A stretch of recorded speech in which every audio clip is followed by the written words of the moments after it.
women are walking around with this experience and no one knows about it. Oh, it's such a big story. Need some tissues. It's going to be a good one. Why are we keeping all of these experiences so private? Why are we living in these bubbles, you know? Look at how your hand gesture is. Why are we keeping it so private? Yeah. When were you diagnosed? How long ago? If I go back to the beginning of the story, I would say I had my second mammogram in April of last spring. No, not last spring, the spring before. 2022. So that's 2022. And you go into a mammogram and you're like, it's just a mammogram, right? Like, let's get this done. And at the end of this is the second one I had, the specialist comes in. I'm like, that's different. Little red flag. And he says to me, well, you have something a little different. I'd like you to go get a biopsy, have another mammogram. Let's just make sure this isn't anything. And when he left the room, and I still was like, it's nothing. It's just, a fluke, whatever. Because I was very busy. I own my own business. I didn't have the time to take off. I have 2 young children. We're coming off COVID. As a business owner, like I don't have staff. I just can't deal with it. So we're not going to deal with it. So nothing's wrong. Life before was very full for you. Yes, yeah. And so he leaves and he says, I hope everything's gonna work out for you. And I went, yeah, I hope so too. But still, I didn't really think there was anything wrong. So that's April, right? Now let's fast forward. I'm supposed to get the second mammogram, but then, work, cancellations, things happen. So I didn't get the second one until, July.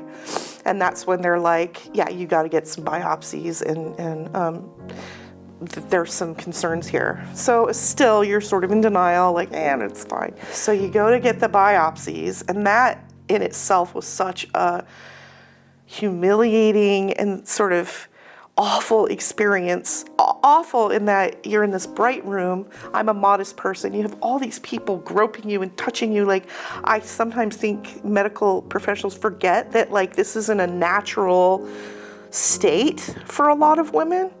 Particularly women with abuse histories and who are modest. Like, it was traumatizing to me, to be honest. And then the flip side of that again is the care that some of the nurses showed, and the intimacy and the gentle touch was so also moving. So it's this constant, like, sort of through this whole process, like, feeling alone and also feeling deeply cared for and going back and forth with that constantly. So the biopsy showed cancer on the right side.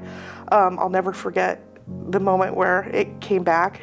My husband and I were closing the school, and I had, of course, didn't wait. They tell you to wait for your doctor to call, but you don't wait. And I saw the test results come in, and I see carcinoma, and I'm like, I can't deal with this right now. I have to go pick up my kids. I have to close down my work. My husband's coming home. I'm going to let him read it, and we'll talk about it when, and that, I don't know if you did this, or if you remember doing this, but you put things to the side, you compartmentalize so much, and you deal with what needs to be dealt with. But that moment coming home, the look in his face was like, if I could gift that to the world. It was just such caring. And it was like, in that one moment, I never felt so connected to a human being, because we knew all the atoms of our life and universe were going to change.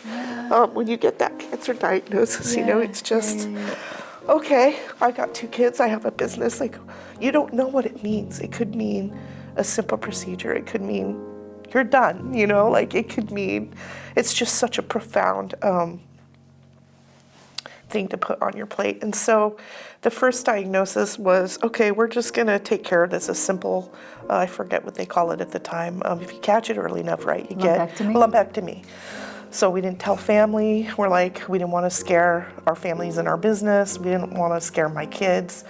We're like, we're just going to do it. And the business was what at the time? I owned a preschool childcare business. Yeah, intense. Not easy, huh? No, and people counted on me, and I counted on, the work. And I loved the work, and we'd gone through a lot, and we invested a lot into it. I wasn't ready to stop that. I didn't, all of a sudden you have to say, okay, how does my life look now? How am I going to provide for my children? How am I going to, and in the aftermath, it keeps kind of coming after something like this. I know I'm rambling, but unfortunately, when we went to the lumpectomy, they found more, and it wasn't that simple.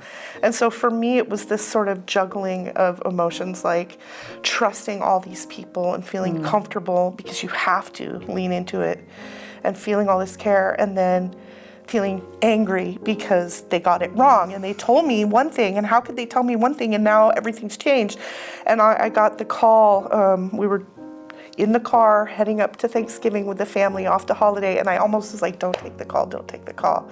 And when I got the call that they, received the results after when I was supposed to go in for the lumpectomy, and they sent me home, which was such a, They sent you home right after they did the lumpectomy? No, they didn't do it. I went in for it. I took the day off, which was incredibly hard with the business I had. And my mindset was, we're going to take care of this. I had my pillow. Toby and I went down. We're going to just take care of it. And when we went down, it was this whole other slew of tests and biopsies. And I literally, that night when we went to dinner, disassociated for the first time in my life because it was so traumatizing. The bright lights, it felt like an alien abduction. I literally kept going back to it, and I was like, that was a new experience of my life. Right? Yeah, it was like, oh my gosh, honey, this is really traumatizing me. Were you watching yourself having the experience? Yeah, so we're eating dinner, and I would disassociate and was back in the exam room. Because it was so intense. And then we'd come back, and then, they were like, no, your diagnosis has changed, so we have to do something else. And so that's a whole nother recalculating of, okay, what's next? So we had to wait for those biopsies to come back, and that's when I got the call on the way up to visit family in Thanksgiving. And I just broke down. It was the first time I cried in front of my kids. Because I realized, okay, I can't ignore this. I can't move on.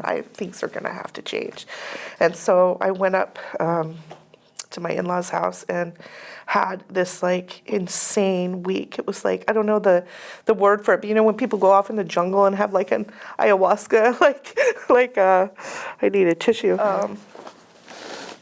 And I went through the whole range of emotions, I feel like I spoke in tongues. I was angry. I was Yeah. And then at the end of the week, and I feel like a lot of people probably come to this experience, you have to relent, right? And move on. And so I remember, I'm not a religious person. I just remember at the end of the week looking out the window because I had to return to work and going,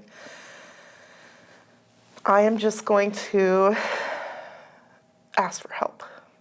I'm going to accept this as my new journey, and I'm not going to do this alone because that's been my MO my whole life, is independent, not ask for help, do things by myself, not let people know that I have, anything wrong.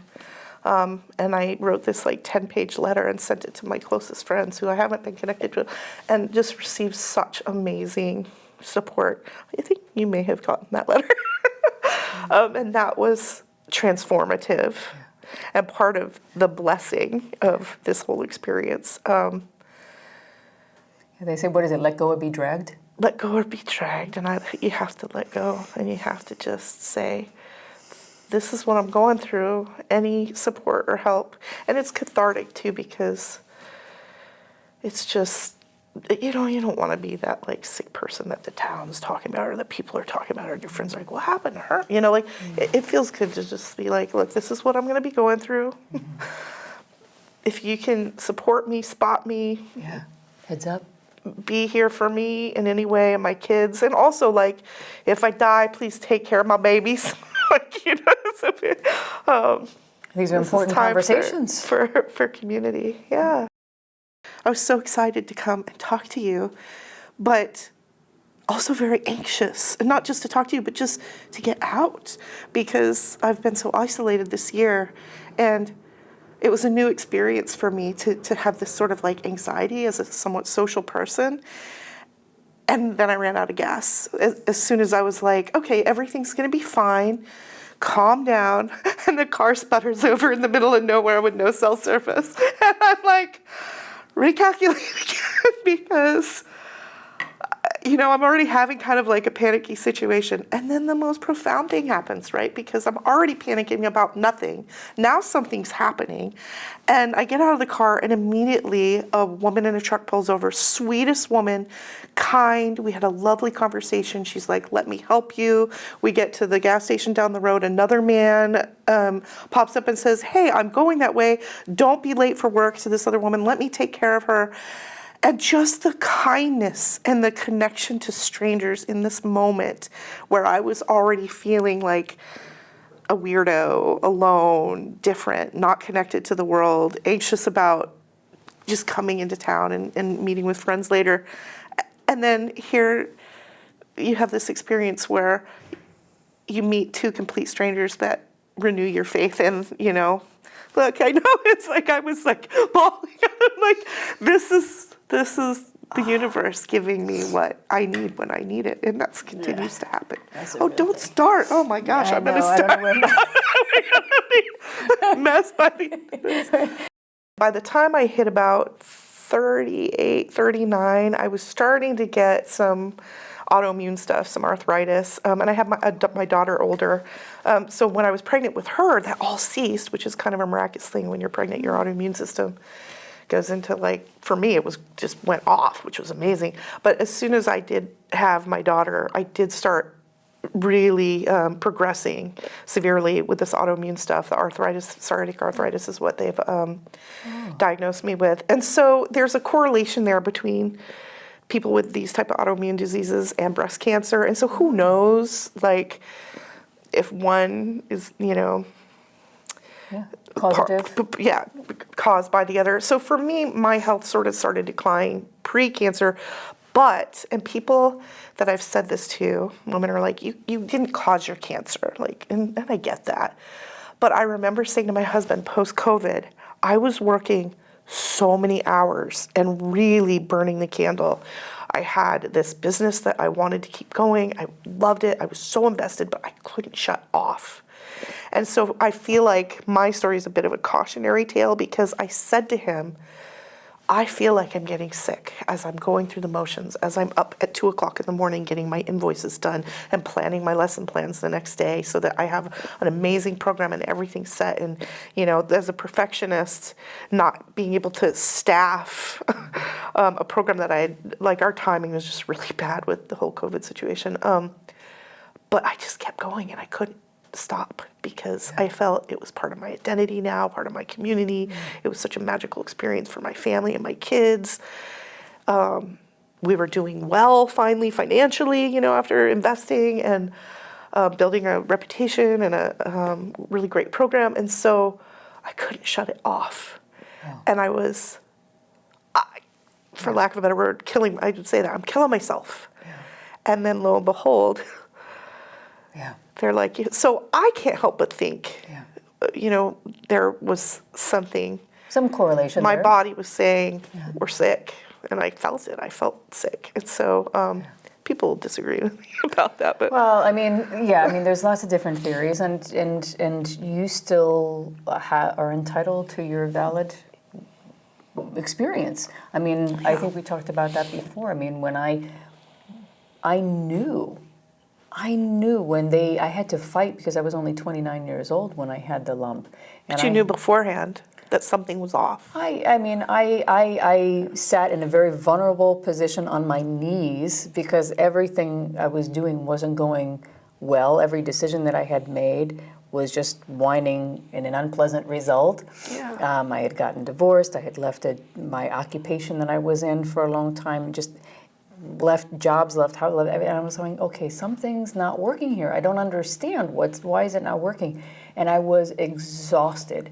And because I had been living, also too, I was living on fat, caffeine, and sugar.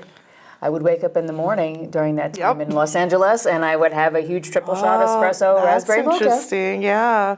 So, and I've done DNA tests with a naturopathic doctor, so I know my DNA now, and I know that my liver cannot handle environmental toxins.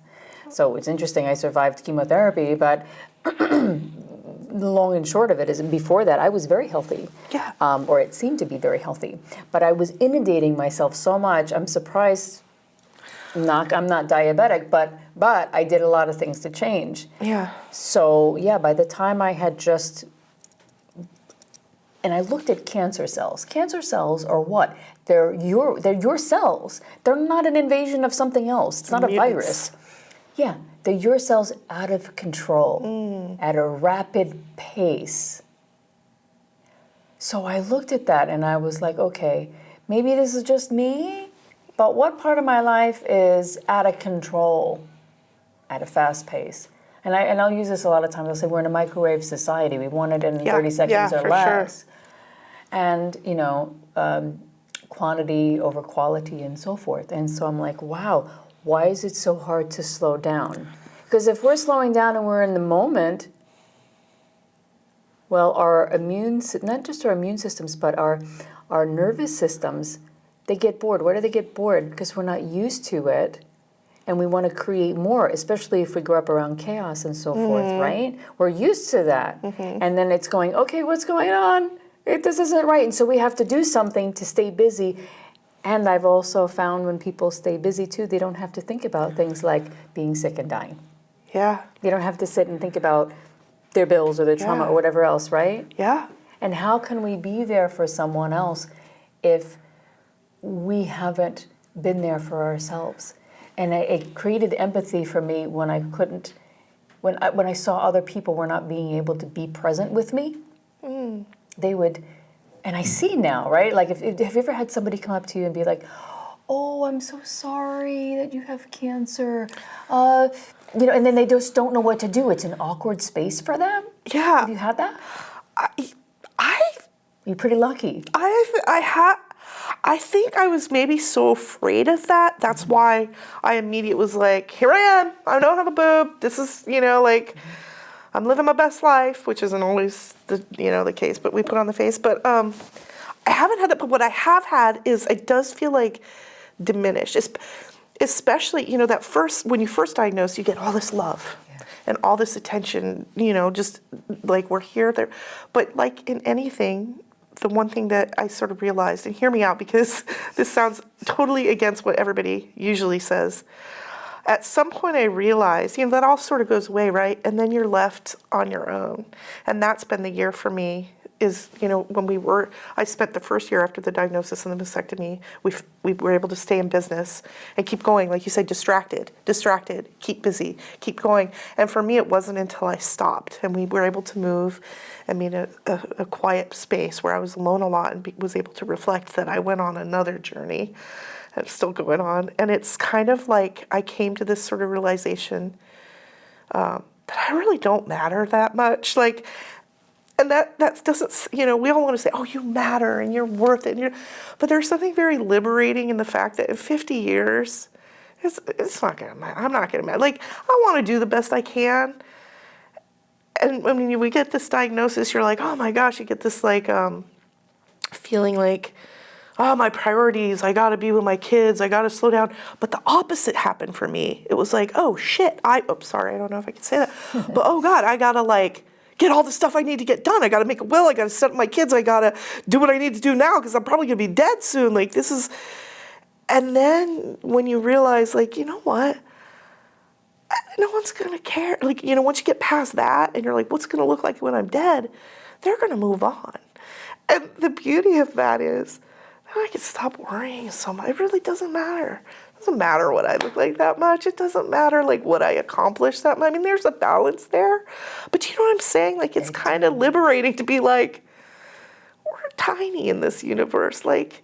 Sure you matter and I love you. Yeah. But we don't really matter that much in the whole scope of the universe. Don't take ourselves so seriously and don't put so much pressure on ourselves to be perfect and that's right. There's my phone going. Yeah, does that make sense? So that's kind of where I'm at my journey. I think I went on a different direction from what you asked me, but no, that's okay. But no, I didn't get a lot of that. So what I'm getting a lot of now is sort of, oh, but people live with breast cancer, and they do. There's so many of us out there, and the diagnosis is actually pretty good. Your survival rate. Would you say 1 in 8? like one in 8 women gets cancer. Not, you might want to look that up, but that's kind of what I read. 1 in 4 people gets some kind of cancer. So there's a lot of us, but it's it's that year after for me that was really difficult. That when people stop caring, you have to kind of find your own way. And the response I get is, oh, but a lot of people live with cancer. They do, but my life is very different. I'm on a lot of medications. I have a lot of doctor's appointments. I am not able to work full time successfully because I have a lot of health stuff that's personal. I don't need to get into, but like, it's sometimes debilitating, and it's going to be the rest of my life. And that's how you have to constantly recalculate and reinvent yourself, and you're changed. That's the new norm. It's the new norm, and it's different. I'm a different person, and that's the stuff that's hard to explain to people, or unless you've been through it, and why I think we all need to connect with people who've been through it, because they look at you. you 24 years, right? You said 24 years you've had, but you're a changed person for it. I'm sure there's. Yeah, for sure. Yeah, absolutely. Well, that's why, I mean, I'm looking at this, and I call it Redefined, because we have these defining moments. You know, that's why I asked you, how was it? You know, you were fit, you were doing all these things, you had your strength, and then going through a cancer diagnosis. Not just the diagnosis, but the treatments. Yeah, the treatments are intense. That break you down. I mean, I don't know about you, but for me, before I did the lumpectomy, they were going to give me adriamycin, the Red Devil. I think that's what I'm on, actually. No, maybe not. I can't remember all the names of the stuff I'm on. That sounds familiar. Well, the Lupron and tamoxifen is the standard, I think. I have something similar to that. Yeah, that's the long form. The short form, intense one, is the adriamycin, and I think they call it maybe doxorubin now. And it looks like Kool-Aid in a bag. But they have to test your heart first to see if you're strong enough to tear you down. Yeah. But then, you know, you would look at you or I and you think, wow, you know, this person's smiling, they're healthy, is no problem, right? They don't see that I go to the doctors 4 or 5 times a month. I have to do injections in my stomach and take 7 pills a day. And I have to do that forever, because if I don't, it's a 57% chance that it comes back. So there's not an option, you know? And so, people are like, oh, you'll survive. Yeah, I am, and I'm so grateful. Like, we're grateful. But it's not easy. What is the hardest part? Physically, emotionally, mentally? Yeah, so not even just breast cancer, but women don't talk about menopause. Like, I didn't really hear a lot about that's some real stuff. Like, that's been intense. I'm surprised I'm not sweating right now. It's embarrassing.